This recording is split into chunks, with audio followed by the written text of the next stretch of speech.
আমরা দেখব ইন্টারফেস।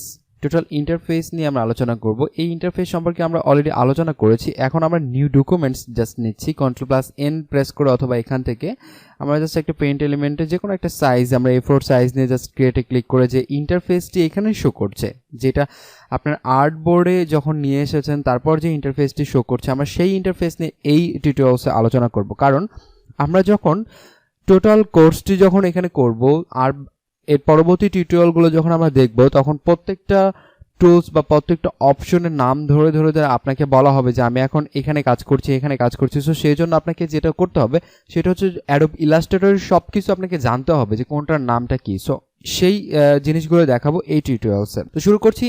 এখান থেকে আমরা দেখতে পাচ্ছি একদম প্রথমে যেটা, এগুলোর নাম হচ্ছে menu bar, file, edit, object, type, select, effect, এসবকে মেনুবার বলা হচ্ছে। আমরা যদি পূর্বে অ্যাডোব ফটোশপ যদি শেষ করে আসি অথবা ইনডিজাইন যদি শেষ করে আসি, তাহলে আমরা জানবো যে অবশ্যই সেগুলোতে মেনুবার ছিল, অবশ্যই এগুলোতে মেনুবার আছে। যেমন আরও অনেক সফটওয়্যার, প্রায় 95% সফটওয়্যারে কিন্তু মেনুবার কিন্তু থাকে। সো এই সফটওয়্যারে কেন না।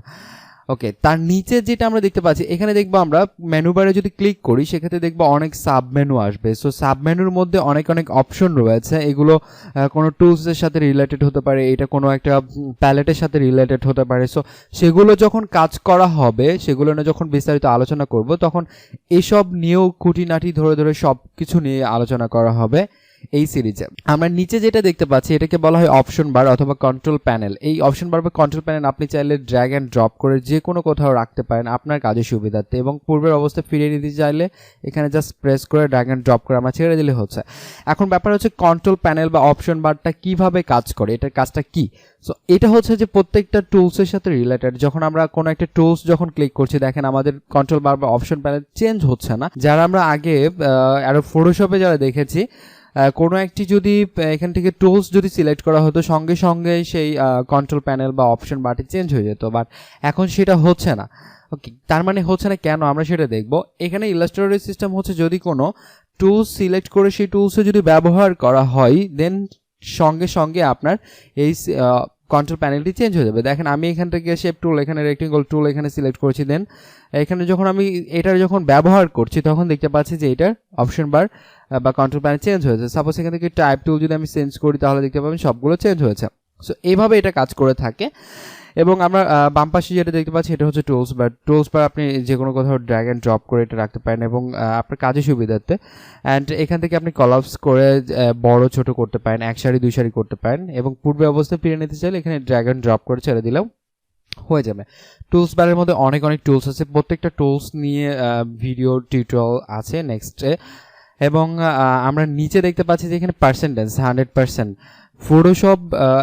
ফটোশপে আমরা দেখেছিলাম যে 3200% পর্যন্ত এখানে সর্বোচ্চ জুম করা যায়, বাট এখানে যেটা করা যাবে সেটা হচ্ছে 64,000% পর্যন্ত আপনি চাইলে এটা জুম করতে পারবেন। 64,000, সাপোজ আমরা যদি 65,000 দিয়ে দিই, সেক্ষেত্রে দেখবেন আপনার এটা জুম হবে না। ওকে, সেক্ষেত্রে 64,000 জুম হবে। সো সর্বোচ্চ আপনি এটা 64,000 পর্যন্ত আমরা জুম করতে পারবো। আর বিস্তারিত যখন আমরা জুম নিয়ে কাজ করব তখন আরও দেখব। আমরা রাইট সাইডে দেখতে পাচ্ছি এইটা পুরোটার নাম হচ্ছে ফ্লোটিং প্যানেল। আমরা আগে যে সব টিউটোরিয়ালসে দেখেছিলাম ফটোশপের, সেগুলো কিন্তু নাম সেম, আর এটার নামও প্রায় সবগুলোই সেম ইন্টারফেসটা।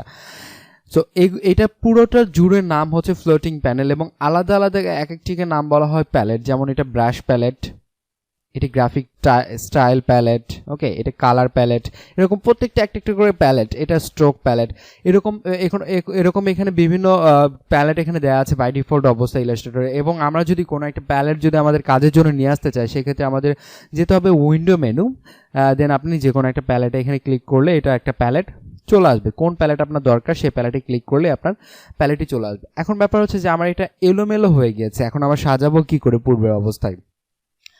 তো আমরা এখন পূর্বের অবস্থায় যদি নিয়ে যেতে চাই, সেক্ষেত্রে আমরা উপরে দেখতে পাচ্ছি এখানে এসেনশিয়ালস লেখা রয়েছে। এসেনশিয়ালস থেকে আমরা যদি রিসেট এসেনশিয়ালসে ক্লিক করি, দেন আমাদের এখানে দেখতে পাচ্ছি যে একদম পূর্বের অবস্থায় ফিরে গিয়েছে। এবং সেম কাজটি করা যায় আমরা উইন্ডো মেনু থেকে যদি এখানে ওয়ার্ক স্পেসে ক্লিক করি, ওয়ার্ক স্পেস থেকে আমরা রিসেট এসেনশিয়াল অপশনটা দেখতে পাচ্ছি, এবং সেখানে যদি আমরা ক্লিক করতাম তাহলে আমাদের এটা রিসেট হয়ে যেত। এবং আমাদের যদি কোনো প্রয়োজনে সাপোজ আমরা নিজেদের মতো এই ওয়ার্ক স্পেসটা আমরা তৈরি করে রাখবো, সাপোজ এই পাথফাইন্ডার আমার দরকার হচ্ছে এখানে, আমরা যদি আরও কোনো এখান থেকে নেই, সাপোজ এখানে কালার গাইড, এখানে সাপোজ এটা আমরা এখানে রাখবো, গ্রেডিয়েন্ট আমরা এখানে রাখবো। আমরা চাচ্ছি যে প্রতিবার যখন ইলাস্ট্রেটরটা আমরা এখানে ওপেন করব তখন এই লুকটা শো করবে, প্রতিবার এই লুকটা শো করবে। সেক্ষেত্রে আমাদের যেটা করতে হবে, এটা একটা ওয়ার্ক স্পেস নামে সেভ করে রাখতে হবে। সেক্ষেত্রে আমরা যদি এসেনশিয়ালে ক্লিক করি, দেন নিউ ওয়ার্ক স্পেসে যদি ক্লিক করি, দেন আমরা এটা লিখতে পারি যে ফার্স্ট।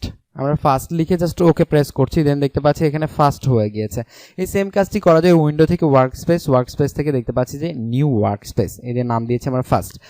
এখন ফার্স্ট অবস্থায় রয়েছে। এখন যদি আমরা এইটা জাস্ট ক্লোজ করে দিই, দেন আমরা যদি আবার যদি একটা নিউ ডকুমেন্ট নিয়ে জাস্ট ওই ইন্টারফেসে আসি, তাহলে দেখতে পাবো যে আমাদের যে ওয়ার্ক স্পেসটা তৈরি করেছিলাম ফার্স্ট নামে, সেই ফার্স্ট নামে ওয়ার্ক স্পেস তৈরি হয়েছে এবং যেটা যেখানে রেখেছিলাম সেটা সেইভাবেই শো করছে। এখন ব্যাপার হচ্ছে আমরা চাচ্ছি যে পূর্বের অবস্থায় বাই ডিফল্ট অবস্থায় যেভাবে ছিল সেভাবে যাব। তাহলে আমাদের কি করতে হবে? তাহলে আমাদের করতে হবে reset first of all reset first করলাম। দেন এখানে দেখেন প্রথমে যেটা করতে হবে এসেনশিয়ালে ক্লিক করতে হবে। এসেনশিয়ালে ক্লিক করার পর রিসেট এসেনশিয়াল দিতে হবে। রিসেট এসেনশিয়াল দিয়ে দিলে আমাদের একদম যেটা বাই ডিফল্ট অবস্থায় ছিল সেরকমে পরিণত হচ্ছে। ওকে, আমরা রাইট সাইডে দেখতে পাচ্ছি যে লাইব্রেরিজ রয়েছে। লাইব্রেরিজের কাজ হচ্ছে এমন, আমরা লাইব্রেরিজ নিয়ে আরও ডিটেলস আলোচনা করব। সো লাইব্রেরিজ নিয়ে আপাতত কথা বলছি না, জাস্ট একটু বলে রাখছি যে লাইব্রেরিজ হচ্ছে ক্রিয়েটিভ ক্লাউডের একটা সবচেয়ে বড় একটা সুবিধা। এটা হচ্ছে যে আপনি যে আমার যে ডিজাইনগুলো এখানে লাইব্রেরিজে অ্যাড করা রয়েছে, এই ডিজাইনগুলো আমি চাইলেও ফটোশপ দিয়েও আমি কিন্তু ওপেন করতে পারি। ফটোশপ যদি আমরা এখানে ওপেন করি তাহলে দেখতে পাবো সেম ডিজাইনগুলো ফটোশপের লাইব্রেরিতেও শো করছে। আমরা চাইলে ওখানে ডাবল ক্লিক করেও আমরা সেই ডিজাইনগুলো ওপেন করতে পারছি। দেখেন আমি লাইব্রেরিতে ক্লিক করেছি, আমার এটা ডিজাইনটি ওপেন হচ্ছে এবং ভেক্টরে ওপেন হচ্ছে। ওকে, আপনি যেভাবে সেভ দিয়ে রাখবেন আপনার এটা সেইভাবেই সেভ হবে। এটা হলো লাইব্রেরিজের কাজ। সো লাইব্রেরিজ কীভাবে ইউজ করা হয় সেটা নিয়ে বড় করে আলাদা করে টিউটোরিয়ালস করা হবে।